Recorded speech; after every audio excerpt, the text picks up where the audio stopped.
Bom dia, irmãos. É um prazer para mim estar aqui. Eu louvo a Deus pela oportunidade, sempre agradeço a Deus, porque é um privilégio poder compartilhar a palavra, é um privilégio poder compartilhar aquilo que Deus faz na nossa vida. Pastor Fernando tem uma vantagem sobre mim, porque eu não lembro do apelido dele. Ele lembra o meu. Então, eu não sei como a gente vai fazer, mas eu vou perguntar o seu apelido quando a gente chegar lá na sua casa. Mas, irmãos, eu gostaria de chamar esse tempo aqui, esse tempo de compartilhar, de manhã, eu vou dividir essa manhã e essa noite, eu vou dividir de duas formas. Agora de manhã eu gostaria de chamar esse tempo de a educação da graça. À noite eu vou abrir um texto com os irmãos, vou compartilhar aquele texto e vou falar sobre um outro aspectos da vida cristã. Mas hoje de manhã eu queria falar também sobre aspectos da vida cristã, mas por meio da graça de Deus na minha vida. Eu gostaria de compartilhar um pouco do que Deus fez na minha vida, do meu testemunho, o que Deus tem feito para que os irmãos pudessem me conhecer um pouco também. Então, gostaria de chamar esse tempo a educação da graça. Lembrando de Tito capítulo 2, versículos 11 e 12, que vão dizer o seguinte: a graça de Deus se tornou salvadora, se demonstrou salvadora a todos os homens, educando-nos para que, renegadas as impiedades e as paixões mundanas, nós vivamos nesse mundo, neste século, sensata, justa e piedosamente. Então a graça que salva é a mesma graça que educa. A graça que nos traz para junto de Jesus, que nos salva, que nos faz entender a sua graça e nos perdoa todos os nossos pecados, essa graça também é aquela graça que nos conduz à cruz, que nos conduz a uma vida diferente, aquela vida que brilha nesse mundo tenebroso.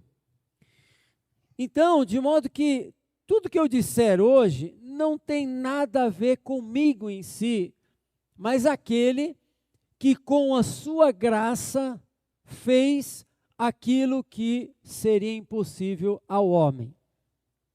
Eu não nasci num lar cristão. Eu nasci num lar totalmente destruído, na verdade. E eu nunca tinha ouvido falar do Evangelho.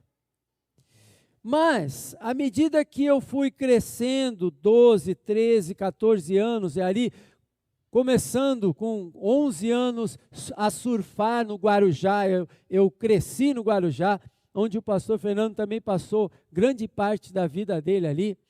Então, à medida que eu fui surfando e entrando nesse meio de competições, de campeonatos, mesmo amador ainda, eu fui fazendo amigos. E alguns desses amigos eram cristãos, eram crentes, eram salvos por Jesus Cristo. E esses irmãos, eles várias vezes me evangelizaram. Eles me evangelizavam, falavam de Jesus para mim, sentavam comigo, eu até ouvia, mas sabe aquele ouvir, porque ele é meu colega, né, meu amigo, então eu ouvia. Muitas vezes eu ria deles, da postura deles, da maneira como eles viam o mundo, e ria desse Deus que eles seguiam. Eu não tinha muito esse tipo de instrução. Mas, um dia, eles, por muita insistência, vários anos de insistência, talvez com você também já tenha acontecido da mesma forma, eu fui visitar uma igreja de um deles. Eu fui no mesmo dia eu fui em duas igrejas. Um dia eu fui numa igreja de um amigo e mais à noite eu fui de tarde, eu fui numa e mais à noite eu fui em outra. Ali eles fizeram um apelo e tal, e eu fui à frente. E aí eu, mas eu não sabia o que eu estava fazendo. Eu fui à frente, então foi pregado o evangelho, alguém quer ir à frente, a primeira vez um rapaz falou assim, vamos lá, eu falei, vamos. Mas não foi ali que Deus me alcançou, abriu os meus olhos. Foi então que nesse momento, um homem mais velho, um homem de Deus, um homem simples, ele tinha uma escola de natação em São Paulo, era técnico de surf, se ofereceu gratuitamente para ser do meu irmão e de mais alguns, nosso técnico de surf, sem cobrar nada. Ele vinha de São Paulo mais ou menos 1 hora do Guarujá, ele vinha de São Paulo toda semana, ele nos treinava de manhã, e eu só vim entender isso depois, de tarde ele estudava a Bíblia com a gente. E ele foi gastando tempo estudando a Bíblia conosco. E foi então ali, eu não sei quando, que Deus abriu os meus olhos. Deus me fez enxergar que Jesus tinha morrido naquela cruz pelos meus pecados.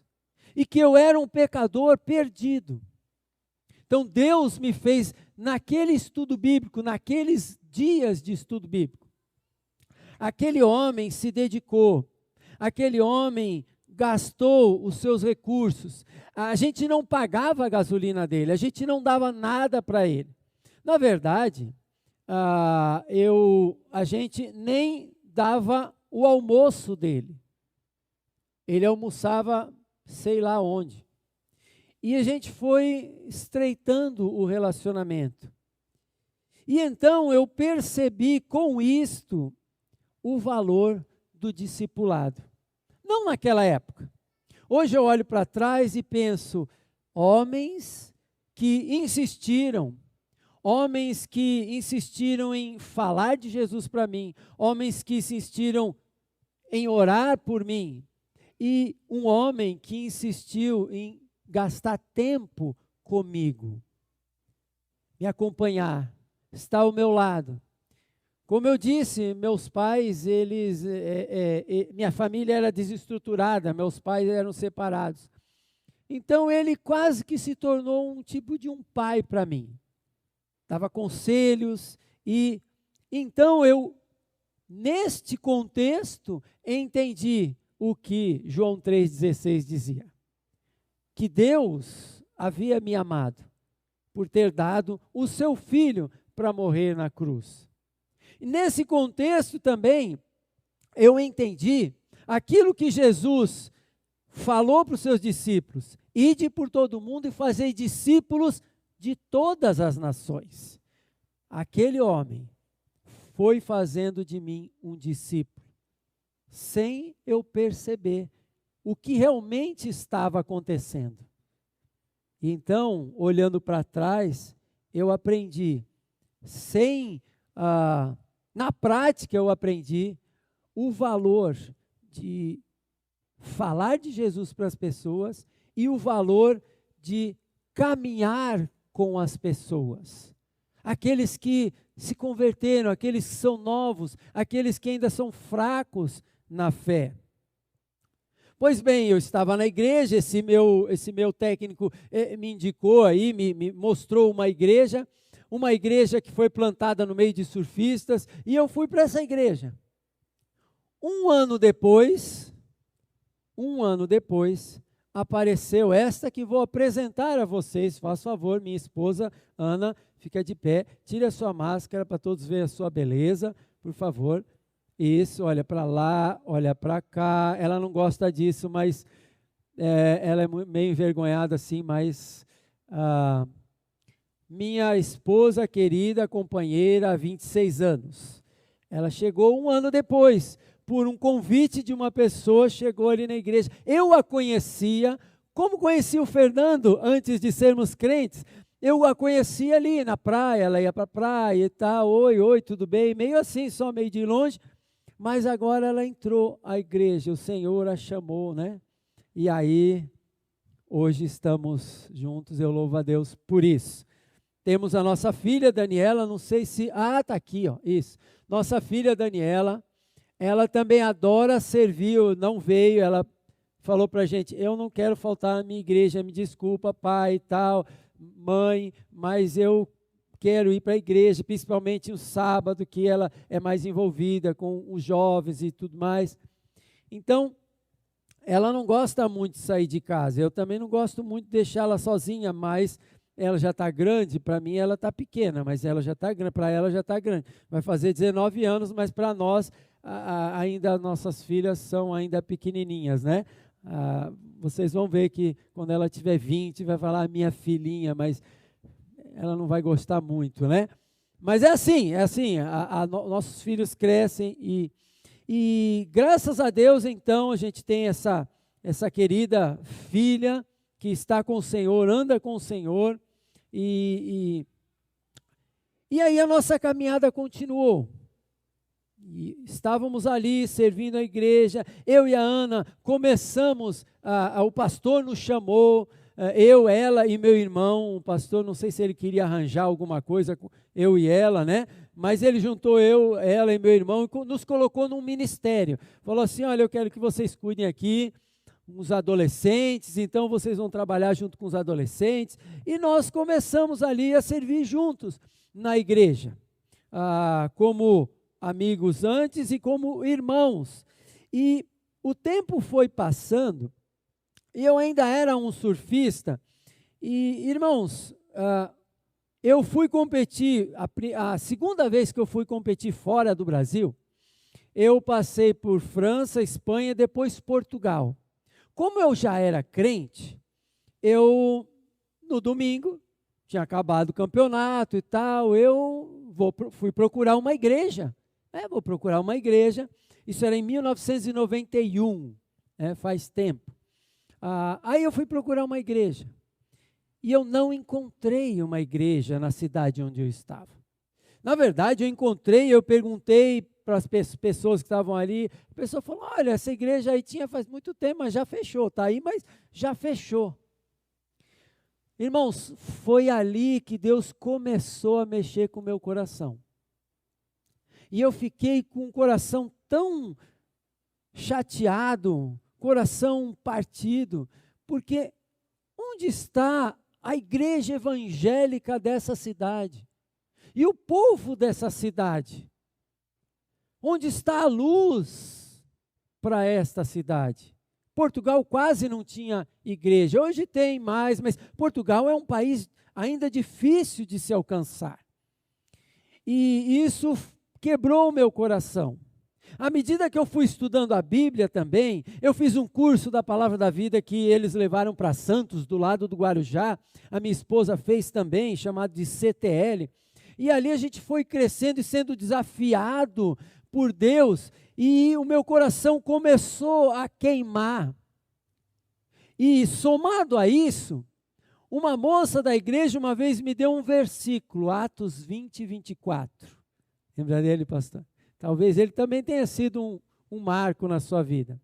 Paulo dizendo para os presbíteros de Éfeso, eu vou deixar vocês aqui, não sei quando vocês vão me ver, mas, não sei nem se vocês vão me ver, mas não é um problema para mim, ele disse. Ele disse, porque em nada tenho a vida preciosa para mim mesmo, contanto que eu complete a carreira, o ministério que recebi do Senhor Jesus. E esse texto entrou profundamente no meu coração, com aquela ideia de Portugal que me moveu, me incomodou, porque não tinha igreja ali. Então, Deus moveu meu coração e eu entendi que Ele estava me chamando para o ministério. Mas, então, a minha esposa deve lembrar disso, acho que você lembra até hoje, a gente estava na praia, nem éramos namorados ainda, né? E eu estava com um diácono da igreja que era surfista também. Fomos surfar. E então eu disse ali na praia, estava eu, a Ana e esse diácono, tinha mais alguém? Eu não lembro se tinha mais alguém. E eu disse para ele assim, eu quero me preparar para o ministério. Ele riu da minha cara. Você? Aí riu de mim. Irmãos, eu entendo por que ele riu. Porque ao olhar para a minha vida, realmente, nem eu daria nada para mim, na visão humana de hoje. No entanto, eu entendo que ele fez isso, mas também eu entendo que ele fez isso sem prestar muita atenção, ou pensar, ou avaliar no que a graça poderia fazer na vida de alguém que ninguém dava nada. E é isso que Deus faz comigo e com você. A graça dele nos leva, nos educa, nos faz crescer. Primeiro ela nos alcança, nos faz entender, abrir os nossos olhos e nos faz entender a salvação em Cristo. Depois ela nos educa e ela nos leva à maturidade, nos leva ao crescimento espiritual. Sim, infelizmente aconteceu isso, mas o Senhor tinha um plano. Então, Deus me levou para estudar na própria Palavra da Vida. Pastor Fernando se formou em 97. Ok. Em 95 eu entrei no seminário. Quando eu estava no 3º ano, pastor Fernando já tinha se formado, né? Interessante. A irmã Cris também, vocês estudaram juntos, né? Mesmo ano, mesma classe? Que benção, hein? Legal, que bom. Aí, então, eu fui para a Palavra da Vida, o primeiro ano solteiro, e antes de ir, eu disse para minha esposa, eu vou ser missionário. Então, que não era minha esposa, eu fui namorando primeiro, fui para o seminário namorando. Aí, eu disse para ela, eu vou ser missionário. Está disposta? Ela falou, eu vou para onde o meu marido for. Eu falei, então tá bom, legal, estamos juntos, então, vai comigo, então tá tudo certo. E então eu fui para o seminário, com aquele desejo de ser missionário em Portugal. Aquele desejo de ser missionário em um lugar, porque eu ouvi aquela palavra, a seara é grande, mas os trabalhadores são poucos. Orem, roguem, peçam para Deus, que é o dono da seara, que mande mais trabalhadores para a sua seara. E então, eu estudei no seminário, me formei, voltei para a minha igreja, pastoreei ali por mais ou menos 5 anos. Depois, na metade, eu fui plantar uma congregação da minha igreja. E foi então que eu comecei a perceber ao longo desses 5 anos que Deus, Ele estava me capacitando para treinar pessoas para o ministério. Que Ele me usava aqui e ali. Então eu fui convidado para ajudar num seminário que tinha no Guarujá. Eu fui convidado para também ajudar como professor na Faculdade Batista em Santos. Então, eu comecei a perceber e comecei a treinar os líderes da congregação. Comecei a perceber que Deus queria me encaminhar para essa área da seara. Ou seja, você vai trabalhar nos que são chamados para a seara e vai treiná-los. Foi então que eu recebi um convite da Palavra da Vida para ser missionário dessa organização. Uma organização missionária que está em mais de 70 países do mundo e ela tem vários braços ministeriais. Tem trabalhos com famílias, com jovens e adolescentes, com crianças carentes, tem trabalho em muitas áreas, e uma delas é o treinamento de pastores e missionários para o campo. Então, eu realmente, irmãos, aquilo me encantou, porque eu percebi que era isso que Deus queria, e então eu e minha esposa nos tornamos missionários da organização Palavra da Vida.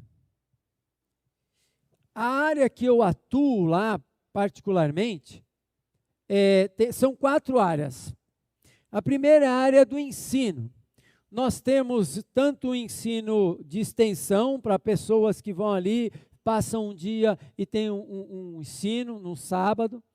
Temos temos cursos que são pessoas que moram ali, que aí é o que mais ocupa o nosso tempo, são pastores, futuros pastores e missionários que vão ali se preparar para ir para o campo. Eles moram ali, tanto casados quanto solteiros, e nós os acompanhamos, eles vivem conosco.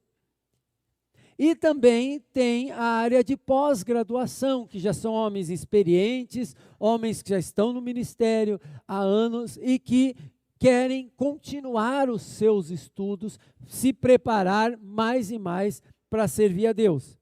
Então eu dou aula em todos esses cursos também. Também numa área que chama discipular, que a gente lida com discipulado, que é o nosso grupão, chamamos de grupão. Todo professor ali, todo casal, porque nós trabalhamos como casal, sempre juntos, todo casal ele tem um grupo de alunos que nós discipulamos, e eles vêm para a nossa casa, eles jantam conosco, às vezes passam de tempos em tempos, né? Eles vêm de sexta-feira e passam lá à noite conosco. Toda semana nós temos tempos juntos, tanto juntos quanto separados, acompanhamento, discipulado, aconselhamento. E aconselhamento de uma forma geral dos nossos alunos também eu trabalho nessa área. E a última área, a quarta área, é uma área que chamamos lá de setor vida. O seminário ele tem um tripé. O pastor já explicou para alguns ontem. Esse tripé é uma filosofia de trabalho. Estudo, vida e ministério.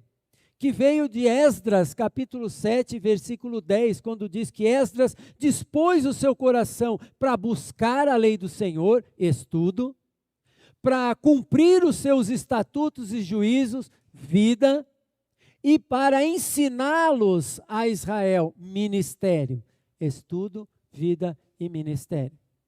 Então, eu cuido de uma área que chama o setor vida, a área de vida, que desafia, que ajuda os alunos a viverem aquilo que eles aprendem, aquilo que eles estão desenvolvendo em suas mentes.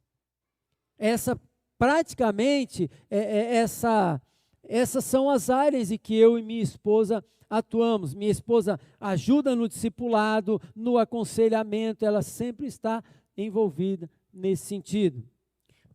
Não é tanto a área dela o ensino mais formal, mas o ensino informal ali com as moças da escola, do nosso grupo. Além de servir também lá discipulado na nossa própria igreja, ela tem gente que ela discipula também. E eu, irmãos, olhando para tudo isso e olhando para trás, eu fico pensando, fico me imaginando, né? Eu queria ser missionário lá em Portugal, mas Deus me chamou para ser missionário de outra forma, treinando pastores e missionários para o campo. E é interessante que eu nunca fiz muito essa avaliação, mas há tempos atrás eu comecei a pensar, Senhor, onde estão as pessoas que o Senhor tem me permitido um pouquinho investir na vida delas? E aí eu comecei a listar, e eu percebi que que nós temos pastores e missionários, né? Nós não, mas que o Senhor me usou, né, como um instrumento da sua graça para poder ajudar pessoas, poder treinar pessoas em vários, na verdade, estados do Brasil. Eu estava compartilhando com o pastor Fernando, tem pessoas que são pastores no Rio Grande do Sul, Santa Catarina, Paraná, São Paulo, Goiás, Rio de Janeiro, Minas Gerais, Mato Grosso, Bahia, Ceará, Pará, Roraima. Eu posso lembrar de pessoas que o Senhor usou a minha vida. E quando eu vi isso, eu pensei, Senhor, só a graça. Aquele molequinho que estava lá, que nem gostar de estudar não gostava, que não tinha lido um livro antes de se converter aos 22 anos, antes do Senhor alcançar os 22 anos. E eu penso, Senhor, só podia ser a sua graça. Além disso, irmãos, eu comecei a pensar também, fora do Brasil, quais são os lugares, ou até no Brasil, que tem missionários que eu já pude contribuir um pouco com a vida deles, com o treinamento deles. E aí eu comecei a listar Turquia, país muçulmano, Espanha, país difícil, Portugal. Eu comecei a pensar, eu queria ser missionário em Portugal, mas se eu pensar hoje, tem 6 pessoas lá em Portugal, eu falei para você 5 ontem, né? Mas são 6. 6 pessoas que estão lá, que eu pude ter algum tipo de influência na vida dessas pessoas. Então, ao invés de eu podia abençoar 6 que estão lá. Isso nos dá uma alegria muito grande. Omã. Não sei quantos de vocês sabem que Omã é um país que o missionário que está lá não pode nem dizer o nome dele. Não pode. Se disser, é perigoso. Perigoso. Nem sei se eu podia, mas não disse o nome, está tudo certo. Marrocos, Estados Unidos, Paraguai, Uruguai, Itália, Tailândia, Moçambique, entre os índios no Brasil, tem um que está traduzindo a Bíblia para os índios aqui no Brasil. E que foi alguém que até é a área que eu gosto demais, né? Eu sou professor de grego, na área de exegese, lá no seminário também. Então, esse rapaz, ele também está ali, traduzindo as Escrituras para um povo que não tem as Escrituras. Eu só posso olhar para tudo isso e pensar em Tito, capítulo 2, versículos 11 e 12. A graça de Deus se mostrou salvador a todos os homens, educando-nos, ela nos educa, para que nós reneguemos a impiedade, as coisas erradas, os pecados, e vivamos nesse mundo de maneira sensata, justa e piedosa. Só posso pensar nisso. Por isso, irmãos, eu gostaria de até pedir licença para o pastor e pedir aí uma palhinha dos seus royalties para compartilhar 4 lições preciosas. O pastor usa essa expressão, né? Vou pedir aqui uma licença do pastor, nessa marca aqui do pastor. E eu gostaria de compartilhar com os irmãos 4 lições preciosas que eu aprendi e que gostaria de passar para os irmãos e desafiar os irmãos também nessas 4 lições preciosas. A primeira lição é que Deus, Ele capacita e usa em sua obra qualquer pessoa que se dispõe nas mãos dEle. Acho que vai ser colocado lá, né? Ok? Deus capacita e usa na sua obra qualquer pessoa. Eu olho para trás, com certeza, se eu olhar com olhos daquele diácono, que olhou um pouquinho sem observar o que Deus faz, eu realmente vou perceber que, se eu olhar diante disso, só com olhos desse mundo, eu vou dizer, não dá. Talvez você já tenha sentido isso. Eu não não sirvo muito, eu não tenho muitas habilidades. Mas o Senhor, Ele é o Deus das habilidades. Ele é o Deus da capacitação. E Ele capacita todas aquelas pessoas que se dispõem a servir, que se dispõem nas mãos dEle. Porque Ele é um Deus gracioso, é um Deus da graça. O Deus do todo-poder também é um Deus gracioso. E Ele vai lá e Ele capacita os seus filhos para serem aquelas peças dentro do seu reino, do seu plano, aquela que Ele quer. Aquela peça que Ele quer. Ele capacita. Então, irmãos, não há ninguém em que Deus não possa capacitar para servi-lo. Segunda lição preciosa que eu aprendi nesse tempo, que eu aprendi nessa jornada minha da vida cristã, é que nós nunca podemos desistir nem de orar, nem de falar de Jesus para as pessoas. Aqueles rapazes não desistiram de mim, mesmo que eu sentasse do lado deles e desse risada do Deus que eles criam, da palavra que eles vinham dizer para mim, eu dava risada. Eu era desrespeitoso, cego que era, mas era desrespeitoso. Mas eles oraram por mim. Eles falaram para mim. Eles se dedicaram, gastaram tempo.